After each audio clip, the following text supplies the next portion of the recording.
Olá, galera, tudo bem com vocês? Bem-vindos a mais um episódio do Boca Alerta. Hoje temos a honra de receber aqui com a gente o professor Eduardo Mansur e o professor Paulo Otávio.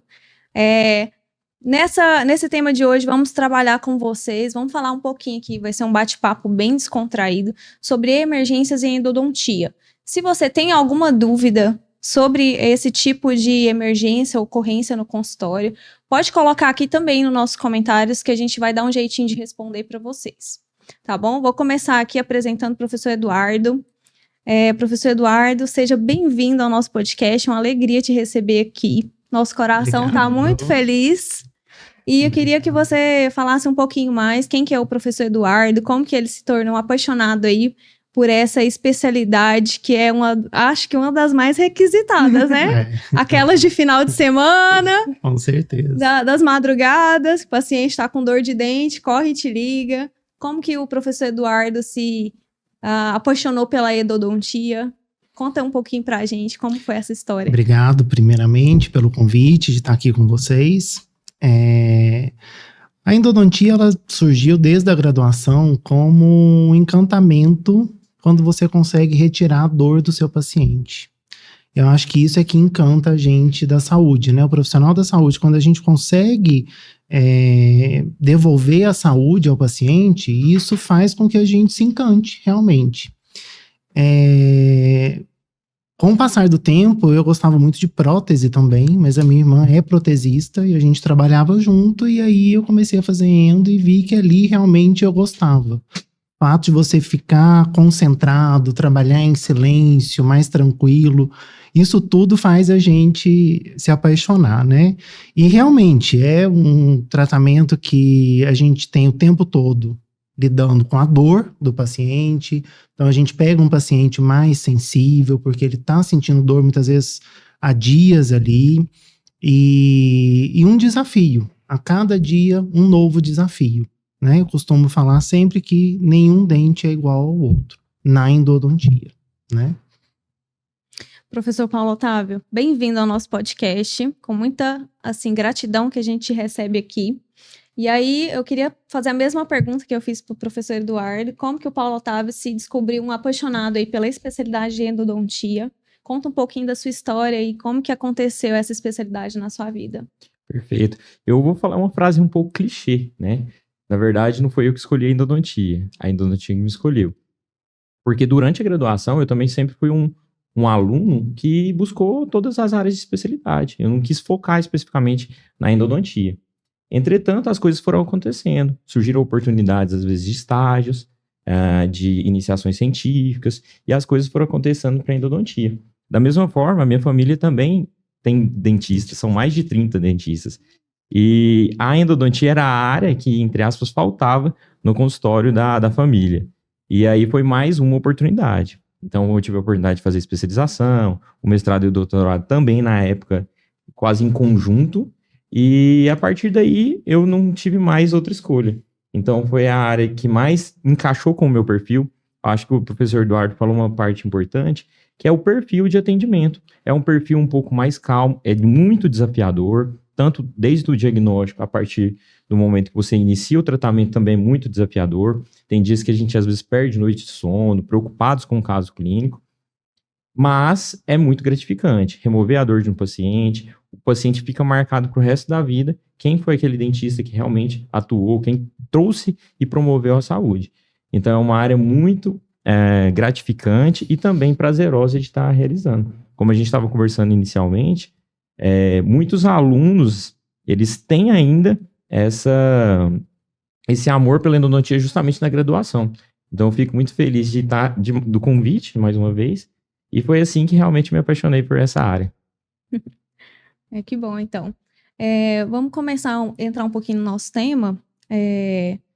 Eu queria começar abordando primeiro dos critérios, né?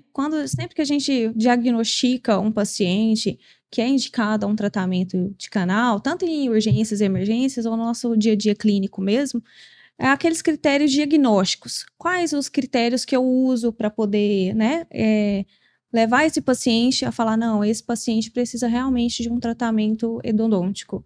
Os critérios clínicos que eu avalio esse paciente, dente, radiograficamente? Poderia entrar um pouquinho nesse tema pra gente? Pode ser qualquer um dos dois que quiser falar. Pode falar, professor. Então, eu acho que a primeira coisa que a gente tem que fazer, né, seguindo o curso da semiologia, é a anamnese. Inclusive, na área de urgências e emergências, às vezes a gente faz uma anamnese até por telefone. O paciente, às vezes, teve um trauma, a gente, às vezes, tem que buscar informações até mesmo à distância do paciente, porque é a partir dessa anamnese que a gente vai dar início ao processo de diagnóstico. Então, a endodontia está muito relacionada com exames por imagem. E, às vezes, o aluno, ou às vezes o profissional, quer fazer um diagnóstico só por meio de imagens, a partir de um exame radiográfico, inclusive, às vezes, mal revelado, e quer que a gente determine um plano de tratamento somente com exames por imagem. Entretanto, a gente não pode esquecer a importância da clínica, né, de fazer um bom exame clínico, de fazer um bom teste de vitalidade pulpar, teste de percussões, enfim, para conseguir, a partir disso tudo, com um exame que é complementar, que é o exame por imagem, seja ele a radiografia ou a tomografia, aí sim determinar um diagnóstico endodôntico. Então, eu acho que o protagonista aqui ainda é fazer uma boa anamnese e um bom exame físico. Seja bem-vindo, Dr. Paulo Otávio, seja bem-vindo, professor Eduardo Mansur. É um prazer estar recebendo vocês aqui, é de coração que a gente recebe, é um tema muito esperado pela gente e para os nossos colegas também. E eu queria iniciar com a seguinte pergunta, na emergência, como é um tratamento de emergência, não está resultando em um risco de vida, como que você faz para acolher aquele paciente? Tem que ser um tratamento mais rápido, questão de anamnese, como é feita? É feita em uma única sessão? Qual medicação é mais usada? Tem algum critério para ser seguido? Perfeito. A primeira questão que a gente tem que fazer é realmente uma diferenciação entre uma urgência odontológica, né, e uma emergência, né? Então, geralmente, na urgência ainda não há um risco, né, iminente de vida do paciente. Então, a gente necessita de um atendimento imediato, mas a gente precisa buscar entender essa diferenciação. Uma coisa que você me relatou que é muito importante, às vezes o endodontista ou o profissional, ele remete a urgência a um atendimento rápido, ou um atendimento encaixado. Vou ter ali uns 30, 15 minutinhos para fazer o atendimento. E não deve ser assim. Na verdade, ele precisa ser um atendimento para iniciar de forma rápida. Porém, ele não pode ser, entre aspas, rápido, ele tem que ser eficiente, ok? Então, isso que é importante a gente determinar. A gente precisa tirar o paciente nesse estágio de vulnerabilidade, de dor. Entretanto, não quer dizer que eu vou finalizar aquele caso naquela mesma sessão. Então, o mais indicado, inclusive, é tirar o estágio de dor, seja drenando ou fazendo uma pulpectomia, e posteriormente a isso, aí sim você vai fazer um planejamento adequado para o caso. Solicitar, às vezes, um exame tomográfico, que a gente, às vezes, não tem de forma imediata.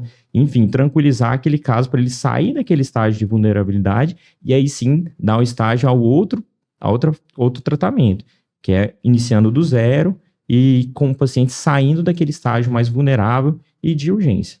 Certo. Você comentou da tomografia.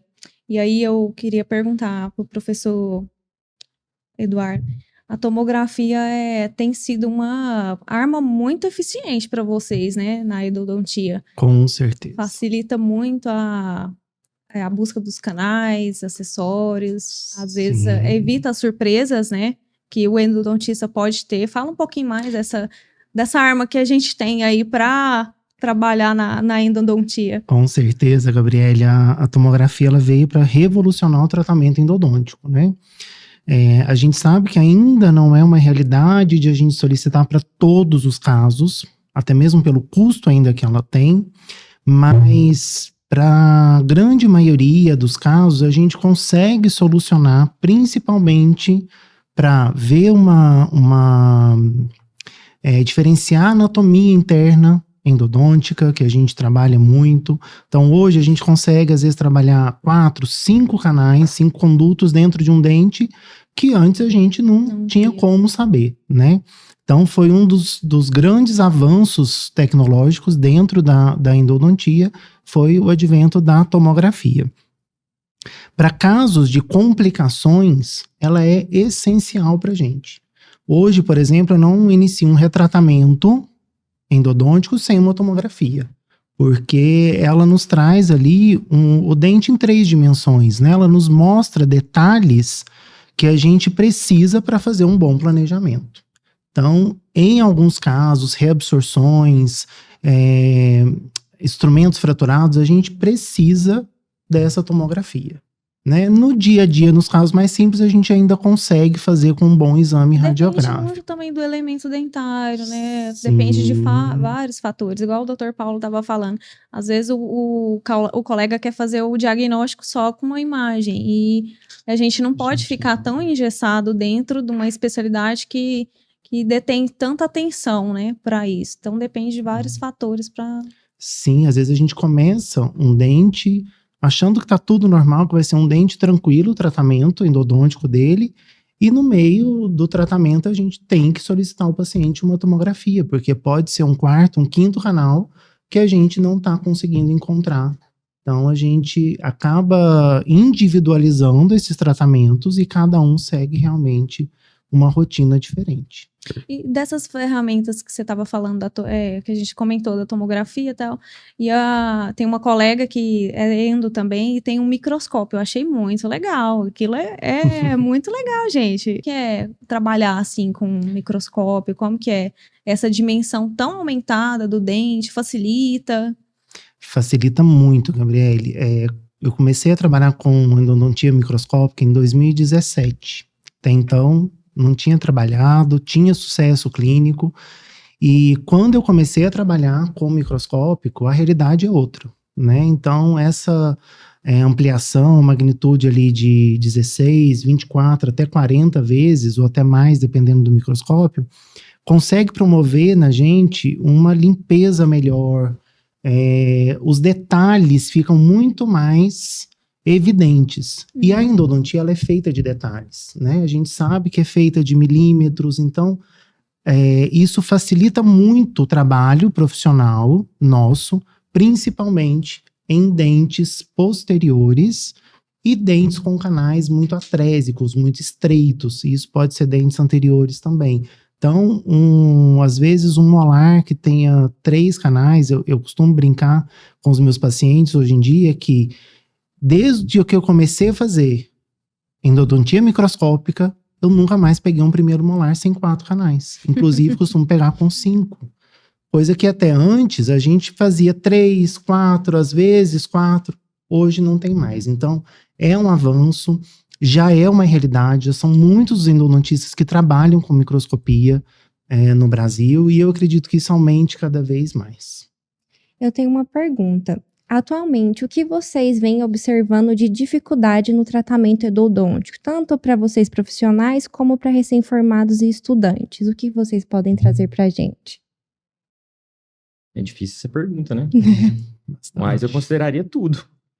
Então, desde o paciente, que às vezes ele vem mais uma vez falando vulnerável, então ele traz informações que inclusive até ele considera confusas, né, em relação a diagnóstico, em relação à localização da dor. Desde, às vezes, um traumatismo dentário em que você tem que acalmar tanto o paciente, que às vezes é infantil, quanto também a mãe. Desde a anatomia endodôntica, que, como o professor Eduardo falou, cada dente é um dente diferente. Às vezes, no mesmo paciente, a gente tem alterações anatômicas totalmente distintas. Desde, às vezes, até mesmo o insucesso. Então, às vezes, você faz tudo que necessita, todas as tecnologias você tem, e, inclusive, alguns casos vão ter insucesso. Então, eu consideraria que tudo é difícil na odontologia hoje. Mas, sem a tecnologia, vai ser mais difícil ainda. Então, eu acho que hoje o endodontista, né, ou o profissional clínico geral que faz endodontia, ele necessita, obviamente, da teoria, né, da experiência clínica, mas hoje, infelizmente, é uma especialidade que ela é material dependente. Então, necessita de tecnologia para ter uma boa execução. Então, é algo que eu vou falar até um termo que pode ser errado. Não, errado não. Mas eu acho que é indispensável ou obrigatório para a endodontia as tecnologias hoje atuais. Eu costumo dizer que, você falou de acalmar a família inteira, né? Eu costumo dizer que a área da saúde é primeiro um tratamento psicológico e depois odontológico. Exatamente. Porque é tudo uma questão muito psicológica do paciente primeiro, para depois você conseguir realizar um bom atendimento e a execução 100% de sucesso em algum procedimento, em qualquer procedimento. Primeiro tratamento psicológico, depois odontológico. Realmente. Em questão de diagnóstico, né? Como as doenças pulpares e também do perirradicular também, ósseas, intraósseas, são muito similares, né? Então, acaba tendo um pouco de dificuldade de distinguir qual é qual. Em questão de diagnóstico, quando você está em dúvida entre duas doenças, o que vocês observam? Perfeito. Então, realmente existe isso, né? Então, hoje mesmo, por exemplo, eu estava na clínica de urgência, na UFG, e tem pacientes que às vezes apresentam diagnósticos em relação a características clínicas semelhantes, desde uma pulpite sintomática com uma característica semelhante a um abscesso periapical sem fístula fase 1, por exemplo. Um teste determinante para isso é o teste de vitalidade pulpar. Então, para identificar uma alteração a nível pulpar ou a nível periapical, né? Quando existe, por exemplo, uma infecção endodôntica ou quando existe só uma inflamação pulpar. Então, o teste de vitalidade ele é essencial. Mas, às vezes, ele pode ser pouco efetivo. Então, a gente tem que lançar a mão dos exames por imagem. Então, o exame por imagem, a radiografia, é o primeiro exame de escolha.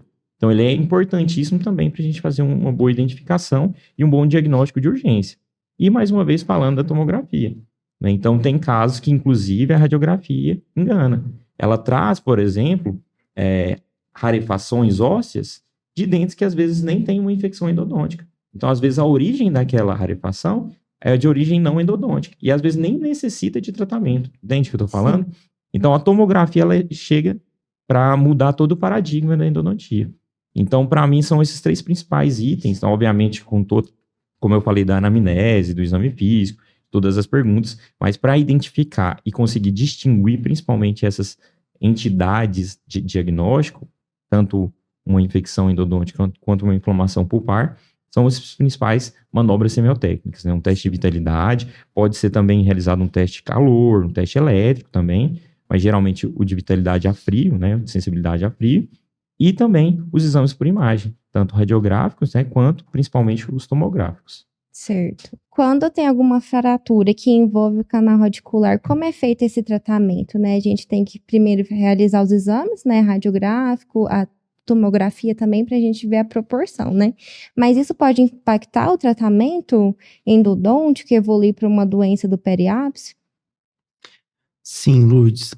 A princípio, a gente tem que passar por toda a parte semiológica, a história do paciente e tudo mais, os exames clínicos, exames de imagem.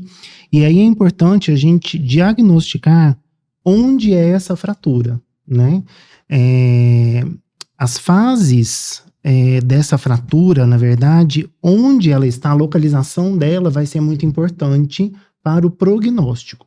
Se não tratado, ela vai causar doença no periápice e no periodonto em geral. Se ela for uma fratura, por exemplo, nível radicular muito próximo à linha cervical, ela provavelmente vai causar alterações periodontais. Se for uma fratura já a nível apical, se a gente não realizar o tratamento endodôntico, ela vai causar uma alteração periapical ali, uma doença periapical. Então é muito importante saber onde está essa fratura e qual o prognóstico para cada tipo de dente. Isso vai ser importante saber como essa raiz está, estrutura radicular, estrutura óssea. Então, importante essa relação endopério nesse momento. Importante saber se tem como reabilitar essa raiz com uma coroa protética, né? Então, vai depender muito dessas condições para a gente poder seguir, determinar uma linha de tratamento para as fraturas. Quando a gente fala de fratura de coroa, a gente já vai para uma fratura mais fácil de tratamento. Porque se fraturar a parte coronal acima do tecido gengival, a gente vai fazer endodontia e pensar numa reabilitação protética. As questões de fraturas radiculares, elas já são mais complicadas. Né? Certo. Tá? E questão de traumas dentários, quando tem uma avulsão, uma intrusão, uma extrusão, como que é feito o diagnóstico? Como a gente pode fazer o tratamento dessa pessoa? Toda parte de trauma, ela é também complexa, porque a gente precisa, como o professor falou, professor Paulo, questão de acalmar a família. Acho que aí é o mais importante, porque os pais, normalmente, esses traumas acontecem muito com crianças, né, pré-adolescentes, E eles chegam já numa situação de estresse bem evoluído ali no consultório. Mas o mais importante do trauma é a gente entender que tipo de trauma aconteceu e como vai ser o tratamento ali daquele tipo de trauma. Então, quando a gente fala em uma avulsão dental, que é uma das mais graves, né? A gente tem que tentar ver principalmente o tempo que foi feita essa avulsão. Então, essa conscientização com a família, com a população de como guardar esse dente, né? E o mais rápido procurar uma ajuda profissional é muito importante para o prognóstico, tá? Muito importante. Se eu quiser acrescentar, professor... Perfeito, eu acho que é isso. O traumatismo é uma situação que ela vai variar de acordo com o nível, né? E a extensão da fratura e tudo mais. Então, o diagnóstico tem que ser precoce, né? Às vezes, essas orientações, elas às vezes podem ser feitas até mesmo pelo telefone. Onde armazenar esse dente, o tempo que ocorreu, e até mesmo as orientações em relação ao próprio paciente, por exemplo, fazer o reimplante dental. Então, quando a gente fala em traumatismo, é uma caixinha de surpresas. E esse prognóstico vai variar de várias formas. Então, é importante a gente distinguir o tratamento imediato, ou seja, logo que ocorreu, em que o planejamento principal é uma estabilização, ou reimplante, né, ou reposicionamento dental, e geralmente contenção se necessário. E depois pensar em tratamento de forma tardia, seja ele fazendo o tratamento endodôntico ou não. Então vai variar de formas distintas de acordo com o diagnóstico, mas o principal, realizar um bom diagnóstico. Professor Eduardo, eu gostaria de falar da dor crônica do paciente. A gente sabe que durante um tratamento endodôntico tudo pode acontecer. E como o Dr. Paulo Otávio estava muito bem falando sobre os exames de imagem, tem alguns profissionais que se baseiam apenas em radiografias. E a gente sabe que para a gente fazer o detalhamento do comprimento do dente, para fazer a instrumentação de forma correta, é muito importante. Pensando num paciente que está com dor crônica pós-tratamento endodôntico, qual é a melhor conduta que a gente pode ter com esse paciente para tratar essa dor crônica? Porque esse paciente ele foi tratado endodonticamente e ele desenvolveu uma dor crônica muito forte. E aí, qual que é a conduta que a gente usa com ele? Excelente pergunta, Débora. Acho que a primeira situação que a gente tem que levar em conta pós-tratamento é avaliar o tempo, né? Então, primeiro saber, esse tratamento, ele é oriundo de uma pulpectomia, ele é oriundo de uma lesão já maior. Então, a gente tem que saber a origem e aguardar ali alguns dias, porque pode acontecer desse dente realmente ficar sensível, né? O periápice, ele vai demorar alguns dias para poder se reorganizar, para conseguir eliminar toda a sintomatologia.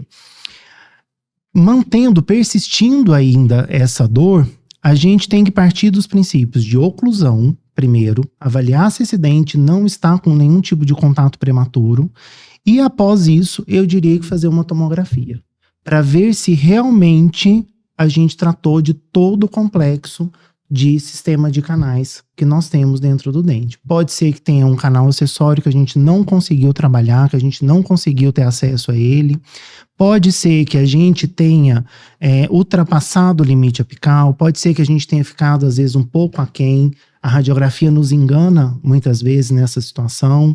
Então, eu diria que a gente avaliaria clinicamente primeiro, uma semana, 10 dias, ajuste oclusal para ver se está certinho a oclusão e, posteriormente, a gente partiria para um exame de tomografia para a gente poder tentar localizar a dor desse paciente.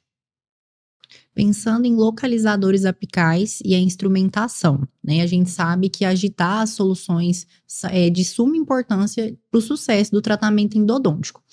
Todavia, a gente sabe que a endodontia mudou muito, de 20 anos para cá. E o protocolo, ele reduziu essa instrumentação, mesmo sendo rotatória, foi diminuído esse tempo.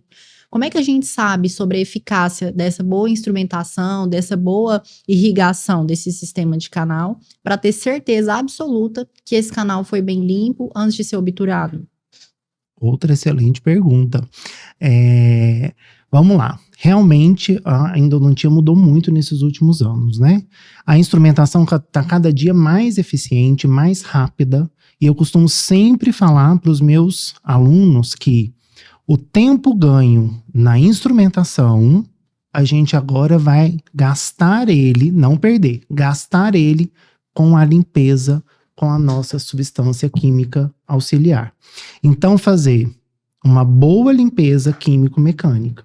A troca, a substituição dessa substância química, sempre renovando ela, agitando sempre que possível. Hoje nós temos no mercado vários instrumentos que podem nos auxiliar muito para essa agitação mecânica. Então, gastar esse tempo com essa limpeza. Isso vai fazer o nosso tratamento ter uma eficácia melhor. Tá? É muito comum hoje a gente ver alguns profissionais marcando tempo para fazer tratamento endodôntico. Eu preciso fazer em 1 hora a endo. Não existe isso. Você vai abrir, vai fazer e quanto demorar, quanto for preciso, você demore ali dentro. Mas até você ter a certeza de que você fez uma limpeza bem realizada. Tá? Inclusive, eu queria só complementar, né? Inclusive, tem profissionais que usam isso como marketing. Meu tratamento é mais rápido, meu tratamento é de 1 hora. Na verdade, é o contrário. A gente tem que buscar o nosso tratamento o máximo a sanificação, né? Então, é óbvio que é impossível a gente esterilizar um canal, ou seja, eliminar todas as bactérias possíveis no sistema de canais reticulares, mas dizer que um tratamento endodôntico de um dente infectado é possível de ser sanificado em 1 hora ou até menos, isso, infelizmente, é errado a gente tratar dessa forma. A gente pode observar também como uma atualização no mercado é a eficiência das limas rotatórias, né? Ganhando no tempo, questão de tempo também, otimizando, e questão também da instrumentação, que mudou bastante, né? Por exemplo, agora antes a gente usava muito a radiografia para determinar o CT, né? Agora a gente usa o ultrassom para a gente chegar mais próximo, né? Uma coisa que eu vi no artigo científico, não me recordo qual, e eu gostaria muito de perguntar para o Dr. Paulo Otávio sobre a questão da ampliação dos canais. Até que ponto a gente pode ampliar esses canais sem causar um problema nesse dente futuro, em relação à vivência desse dente em boca, esse dente natural? Isso é uma questão muito importante para a gente colocar em pauta. Perfeito. Esse é um dilema endodôntico que eu acredito que esse dilema vai persistir por anos e anos. Existe, sim, uma necessidade de ampliação, né, principalmente em região de forames, né, e que, obviamente, isso faz com que a gente tenha um processo de sanificação melhor. Obviamente, se a gente, por exemplo, instrumentar um canal mesovestibular de um molar superior, até uma lima 35, até mesmo uma lima 40, a gente vai ter, sim, uma capacidade melhor de sanificação, tanto química, né, por meio da substância auxiliar, né, irrigadora, quanto mecânica também. Entretanto, a gente tem que levar outras considerações. Por exemplo, a anatomia endodôntica. Existem dentes que têm curvaturas muito, muito, muito extensas. E isso a gente tem que levar em consideração qual instrumento a gente está utilizando. Se ele é um instrumento que tem um tratamento térmico, qual é a cinemática que eu vou estar utilizando. Então, a gente tem que levar em consideração vários desses determinantes para, sim, selecionar qual é o diâmetro anatômico final. Mais uma vez, trazendo a importância da tomografia também. Existem curvaturas, existem anatomias que, infelizmente, a gente não vai conseguir instrumentar até o diâmetro anatômico que a gente quer. Entretanto, a gente tem que lançar a mão, mais uma vez, das substâncias químicas auxiliares, como o uso do hipoclorito. Então, às vezes, a gente vai ter que dobrar nosso tempo irrigando ou agitando para tentar sanar o problema que a gente às vezes não vai conseguir determinar, fazer o nosso complemento de trabalho e uma ampliação, principalmente nessa região apical, como a gente deveria ter. Em questão do tratamento e retratamento de necropulpectomia, o que vocês têm a dizer? Pode acontecer? Acontece com frequência?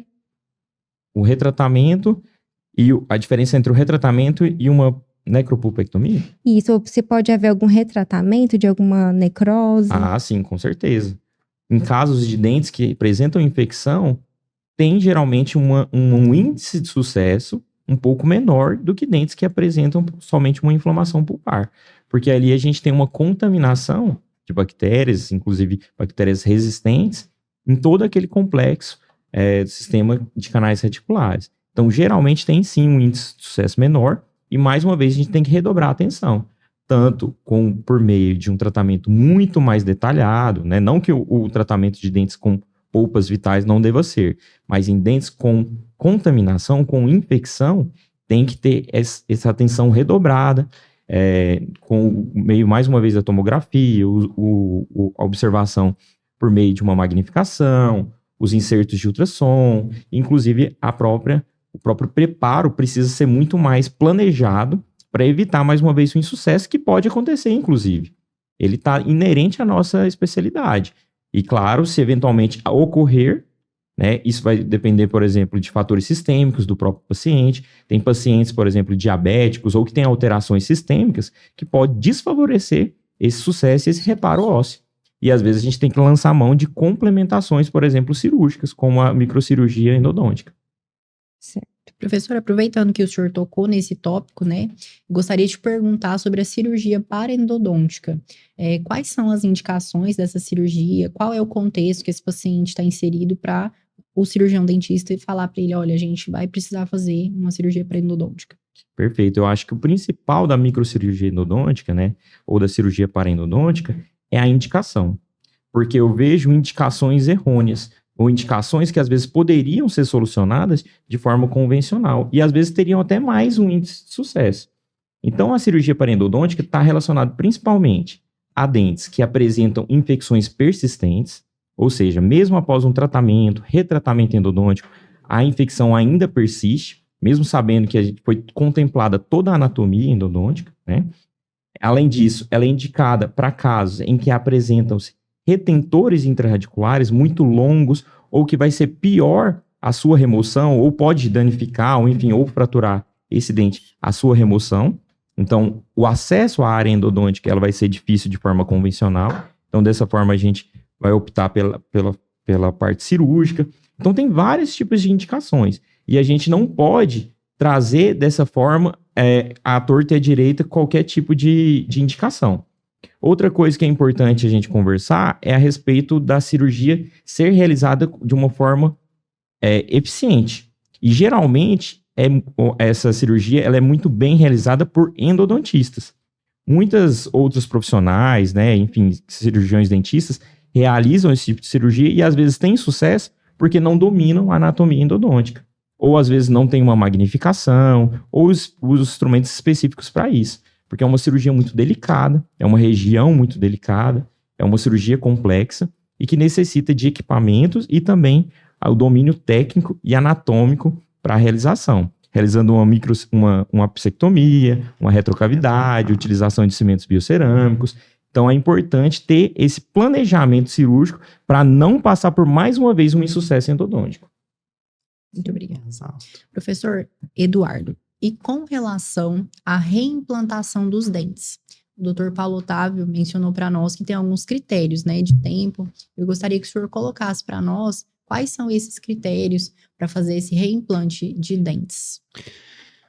Bom, Débora, o primeiro ponto é o tempo. Então, quanto antes esse dente for reimplantado, melhor é o sucesso clínico dele, né? Desse reimplante. Então, é muito importante que assim que aconteceu a avulsão, o paciente, se ele puder ser orientado a reimplantar, voltar esse dente para o lugar, claro, ele precisa limpar esse dente, lavar. Se ele não sabe, a gente vai orientar sempre o quê? Ele aguardar esse dente debaixo da língua, onde a saliva vai conseguir manter a mineralização desse dente, ou às vezes até dentro de um recipiente com leite. E procurar esse dentista o quanto antes. A gente já sabe, através da literatura, que o prazo aí, limite, são de 6 horas. Então, é um tempo muito curto, se a gente for pensar. Avulsionou hoje, eu vou deixar para procurar o dentista amanhã. Pode não resolver mais, né? Então, esse tempo mínimo aí, o quanto antes, seria crucial para realmente a gente conseguir ter algum sucesso no reimplante.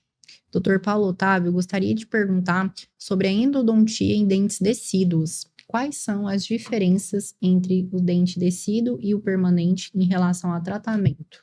Perfeito, Débora, eu acho essa pergunta muito importante, né? Porque existem distinções, sim, tanto em dentes permanentes quanto dentes descidos. Primeiro, a anatomia. A anatomia de um dente descido é até mesmo mais difícil que uma anatomia de um dente permanente. Principalmente porque a gente está lidando, às vezes, com dentes que apresentam já um processo de risólise fisiológica do dente. Então, a gente às vezes vai tratar endodonticamente um dente que está iniciando um processo de risólise. Então, a gente vai ter um certo cuidado com, primeiro, comprimento de trabalho, que às vezes vai ter que ser diferente, e muitas das vezes, o ideal é que seja realizado com o próprio localizador foraminal eletrônico. Outra questão que é importante determinar é o tempo que esse dente vai permanecer em boca, porque às vezes o tratamento de exodontia, às vezes vai ser mais benéfico do que o próprio tratamento endodôntico. Então são vários fatores que têm que ser analisados, mas as tecnologias ainda vão ser necessárias. Então, hoje existem instrumentos endodônticos que contemplam a anatomia de um dente descido.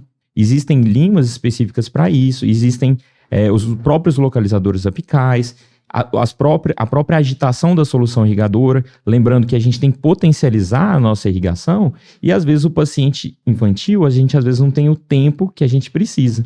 Então, mais uma vez falando, as tecnologias estão também obrigatoriamente associadas aos tratamentos de dentes descidos. Obrigada. Tem uma pergunta que eu quero fazer para o professor Eduardo sobre a importância do tratamento endodôntico. Como é que a gente coloca na cabecinha do paciente que se ele não tratar o canal dele, pode ser que ele dê uma endocardite bacteriana, pode ser que ele dê uma infecção mais séria. Como é que a gente consegue passar isso para um paciente sem traumatizá-lo e colocar ele em consciência da importância desse tratamento? Porque todo paciente, ele já chega com a recusa. Doutora, eu não quero abrir, não quero fazer canal. Quer extrair. Quero extrair, pode arrancar. Uhum. Excelente, Débora. Hoje é um desafio na clínica, não só pela parte de medo, porque ainda tem muito paciente que chega reclamando, mas vai doer o tratamento de canal, porque eu escutei, e assim por diante. Como por má indicação da implantodontia. Não estou dizendo que é errado, né? Deixar isso claro. Mas alguns profissionais oferecem o implante ao invés de realizar um tratamento endodôntico. Então, acho que o mais importante na hora de mostrar para o paciente é o que você mesmo falou. Esse dente vai gerar uma infecção. Essa infecção, ela pode ter consequências no coração, pode ter infecções odontogênicas maiores que podem levar a alguns problemas em outras áreas da própria cabeça, né? A gente sabe do risco de meningite, sinusite, que está ligado muito aí a infecções endodônticas. Então, mostrar para esse paciente a importância do tratamento e, principalmente, a importância de ele manter um dente que vai permanecer saudável na boca dele. Que a gente consegue, sim, reabilitar esse dente, devolver esse dente, né, para todas as suas funções na boca. O implante é ótimo quando bem indicado, mas ele não vai substituir uma boa indicação de um dente que pode se manter ali. E a gente acaba perdendo aquele princípio, né, que a gente aprende lá nos primeiros semestres da faculdade, que é você ser minimamente invasivo com o paciente, né? Então, conservador, ser o máximo conservador e minimamente invasivo. A nossa profissão, nós somos aí formados para salvar dentes. Exatamente. Né? Então, a nossa obrigação é essa, cuidar realmente dos dentes dos pacientes. Dr. Paulo Otávio, antes de decidir por uma biopulpectomia, um paciente que teve um trauma com exposição pulpar, quanto tempo a gente tem antes de ter que fazer essa biopulpectomia? Ou é obrigatória se tiver exposição pulpar durante o trauma? Boa pergunta, porque muitos profissionais acham que polpa exposta é polpa perdida, ou que ela não tem o potencial de reversibilidade. E não. Com certeza hoje, inclusive com o avanço dos materiais, a gente tem a possibilidade de proteções pulpares, ou até mesmo capeamentos pulpares, curetagens pulpares, e inclusive a pulpotomia está muito em alta. Então hoje vários artigos científicos, né, revistas renomadas, eles estão retornando ou não deixaram de citar a importância da pulpotomia. Então dentes traumatizados, principalmente dentes que apresentam risogênese incompleta, a gente sempre vai buscar a manutenção do tecido pulpar para que esse tecido pulpar continue o processo de formação radicular. Então, muitos pacientes, eu já recebi pacientes de dentes que apresentaram uma mínima exposição pulpar após um traumatismo. O profissional achou que o mais indicado seria a remoção desse tecido pulpar e, consequentemente, ficou com um dente com uma risogênese incompleta e agora um tecido, entre aspas, necrosado. E o tratamento é muito mais difícil e, às vezes, vai culminar no implante. Então, a importância da gente ainda saber a importância de manter um tecido pulpar quando bem indicado, que é principalmente quando ainda tem uma consistência ao corte, quando tem um sangramento vivo e quando é um dente que não vai necessitar, por exemplo, de um retentor intrarradicular. Então, esses são os principais critérios que a gente vai definir na manutenção desse tecido pulpar. Mas quando houver isso, sempre a gente vai tentar manter com o uso de materiais biocompatíveis, como é o caso do MTA, dos cimentos biocerâmicos e, consequentemente, fazendo uma restauração adesiva e o acompanhamento, é claro. Professor Eduardo, gostaria de perguntar sobre o uso dos solventes durante a abertura, né, de um dente que já foi obturado. Por que esse solvente ele não é indicado nos dias de hoje? O que acontece na estrutura dentinária? Toda vez que a gente vai realizar um retratamento, né, a gente prefere tentar remover essa gutta-percha existente ali dentro dos condutos radiculares sem esse solvente, Débora, porque o solvente, ele, à medida em que ele entra em contato com essa gutta-percha, ele vai formar uma lama que vai se aderir nas paredes que tem a maior dificuldade do nosso instrumento tocar. Então, quando a gente precisa, em alguns casos a gente realmente precisa, não tem como, a gente necessita deles, a gente nota em trabalhos científicos que depois de ter ampliado muito, tendo você achado, mesmo com magnificação, que você removeu toda essa gutta-percha, com cortes a gente consegue ver presença dessa gutta-percha ainda aderida em áreas de reentrâncias que tem no canal radicular. Então, por isso a gente tenta evitar, né? Hoje em dia a gente consegue, a gente tem os instrumentos endodônticos rotatórios, por exemplo, né, a cinemática reciprocante também, que são próprios para retratamento. Então a gente consegue remover grande parte dessa gutta-percha só com o instrumento, sem necessitar desse solvente, que depois acaba dificultando muito o nosso trabalho. E aí, só para finalizar, esse solvente, essa gutta-percha que está aderida ali, que ficou, ela normalmente pode ter alguma contaminação bacteriana. Então, por isso que a gente tenta não utilizá-lo. Dr. Paulo Otávio, e eu gostaria de perguntar sobre as bactérias, né? Porque a gente sabe que as bactérias, elas moram no periodonto. E qual é a medicação mais utilizada e mais indicada durante esses tratamentos, tanto de emergência quanto urgência, num consultório odontológico, para a gente sempre ter e nunca deixar faltar no consultório? Perfeito. Então, é muito importante a gente ter algumas medicações dentro do consultório, principalmente para ajudar em todo esse processo, né? Medicações sistêmicas, quando a gente fala, né? Então, uma delas é, por exemplo, um antibiótico, né? A amoxicilina, que é geralmente a primeira opção. Então, a gente vai estar lançando mão dela, principalmente, primeiro, em profilaxia antibiótica. Então, quando a gente chega num paciente que às vezes ele está sem, por exemplo, uma infecção endodôntica, por exemplo, uma pulpite sintomática, eu preciso lançar a mão da profilaxia antibiótica para evitar, né, principalmente quando o paciente necessita, né, principalmente o paciente que às vezes tem válvula cardíaca protética, enfim, tem todas aquelas indicações que a Associação Americana de Cardiologia indica, né, a gente precisa lançar a mão, e principalmente a primeira opção é a amoxicilina. Existem outras medicações que ajudam no processo, por exemplo, anestésico. Por exemplo, anti-inflamatórios esteroidais, como é o caso da dexametasona, ela é interessante para o uso pré-anestesia. Né? Então, às vezes, enquanto a gente está fazendo o diagnóstico, percebeu que é um quadro de uma pulpite, a gente pode administrar, por exemplo, a dexametasona previamente ao tratamento para ajudar o processo anestésico, que não é simples, por exemplo. Medicações pós-operatórias, que eu poderia citar aqui, também o uso dessas três categorias de medicações, que são os analgésicos, os anti-inflamatórios e os próprios antibióticos, né? A gente vai administrar antibiótico terapia quando o paciente ele apresenta sinais sistêmicos, né, da infecção, né? Por exemplo, febre, o próprio mal-estar, ou uma drenagem espontânea, principalmente em casos de pacientes que evoluíram para o abscesso ou fase 2 ou fase 3. Mas o principal quando a gente fala de um tratamento de urgência é um tratamento local, né? A gente fazer o tratamento eficiente do ponto de vista endodôntico. Em casos de pulpite, fazer uma boa pulpectomia, um bom processo de limpeza e de esvaziamento dos canais radiculares.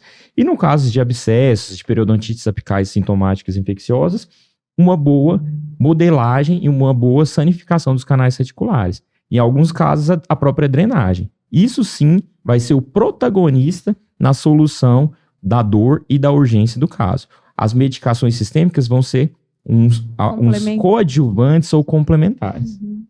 Professor Eduardo, eu gostaria de perguntar sobre a dor difusa. O paciente que está com alguma infecção aguda, ele não sabe geralmente qual é o dente que está doendo. Ele chega e fala, doutor, meus dentes estão tudo doendo. Qual que é a metodologia que a gente pode lançar mão dentro do consultório para identificar exatamente esse dente, assim, previamente antes dos exames radiográficos, né, e tudo mais?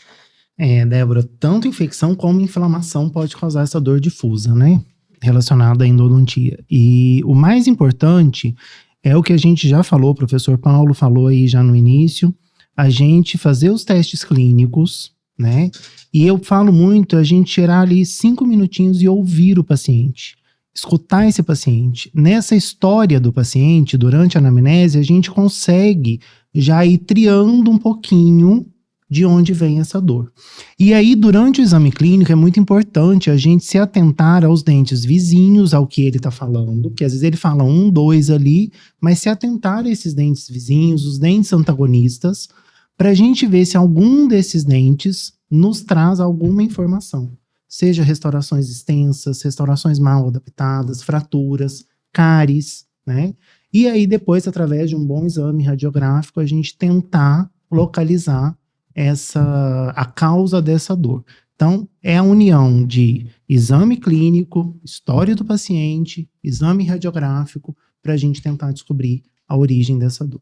Fechar o diagnóstico. E uma coisa que é importante, só complementando, né? A importância de saber que existem também dores de origem não odontogênica. Por exemplo, uma neuralgia do trigêmeo. Então, eu já vi casos de pacientes que fizeram tratamentos endodônticos em todos os dentes, e que não solucionou a dor porque a dor não era de origem odontogênica. Então, quando houver dúvidas, suspeitas, é importante investigar de outras formas, né? Nem toda dor, óbvio que existem, a grande maioria são odontogênicas, mas a gente tem que saber que podem existir outras possibilidades também. A gente conversar entre as áreas, né? Exatamente. Isso é muito importante, porque às vezes a odontologia não vai resolver o problema do paciente. Às vezes, vamos ter que indicar para outro especialista, outro profissional da saúde. Então, essa dinâmica entre as áreas é muito importante para que a gente feche um diagnóstico, às vezes, que a gente não está conseguindo descobrir o que o paciente tem. Professor Eduardo, você agora é coordenador de endodontia no IOA. E queria que você fizesse um convite aí para o pessoal que está vendo esse vídeo agora, para estar comparecendo lá. Se você quer ser especialista em endo, gente, eu amo, eu sou suspeita para falar. Convidei o pessoal para fazer parte da especialização lá no IOA. Nós estamos aí, Gabriele, na coordenação do curso de especialização em endodontia, né? O IOA inaugurou agora, no meio do ano, aqui em Goiânia. É uma escola já, um instituto conhecido a nível nacional. E nós estamos com a proposta de realmente fazer um curso com a qualidade ou a qualidade premium, para que o profissional realmente consiga executar o tratamento que ele precisa dentro do consultório, né? Então, para todos aí que querem ingressar nessa área da endodontia, né? Essa área maravilhosa que a gente acha. É verdade. Então, nós estamos de portas abertas, será um prazer aí receber todos os interessados. Maravilha. Doutor Paulo Otávio, muito obrigado pela sua disponibilidade em estar aqui com a gente. Foi muito enriquecedor para todo mundo, eu acredito, estar aqui nessa aula, né, de hoje que vocês deram. E aí, queria que você também, o Dr. Paulo Otávio também dá aula no EndoConcept. Queria que você convidasse o pessoal para conhecer a especialização de vocês lá, fazer parte desse grupo lá incrível que vocês dão aula. Perfeito. Primeiro, eu gostaria de agradecer o convite, espero ter colaborado de alguma forma. Então, a nossa equipe EndoConcept, hoje a gente faz 2 cursos de especializações. Hoje a gente está na nossa segunda turma no Instituto Lenza. Atualmente, os nossos cursos são pautados somente em especialização, mas muito possivelmente no início do ano que vem a gente vai abrir para outras áreas, por exemplo, cursos de imersões, inclusive em cursos de aperfeiçoamento também. E as novas turmas para especialização vão iniciar em agosto do ano que vem. E estamos de portas abertas. A gente hoje está muito feliz com o nosso local, o Instituto Lenza, que é um instituto já antigo aqui em Goiânia, com 20 anos de Goiânia. Então a gente fica muito feliz em estar lá. E agradeço o convite e também a possibilidade de estar aqui divulgando nossa especialização e nossa equipe. Maravilha. Muito obrigada, gente.